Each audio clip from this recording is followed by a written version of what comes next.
My name's Helen and my mum was diagnosed with dementia, so with Alzheimer's disease and vascular dementia about 4 years ago.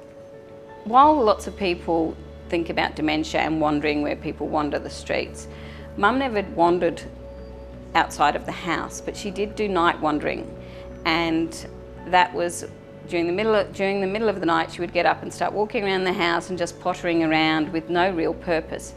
When she would wander around the house, she would get a bit confused. So part of her symptoms was a bit of confusion about where she was and what she was doing.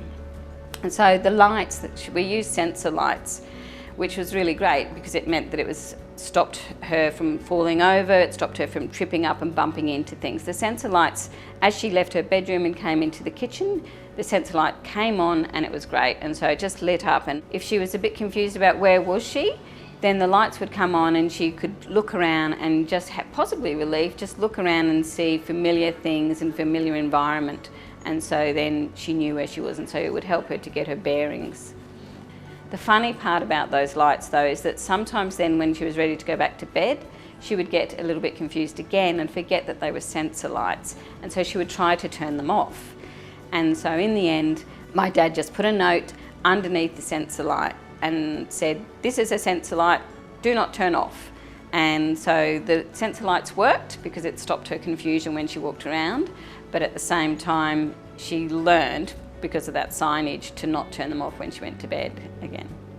I think that technology can be really useful in lots of ways, but sometimes we need to just adapt it for our own circumstances. And so everybody's stories of dementia are different, but so the way we use technology, and if we're open to the idea of using different technologies, is really important because we can still adapt it. If it's not right the first time, we just try and do something different. So, yeah. Having the lights made me feel more reassured in terms of falls risk. It lessened the falls risk for her.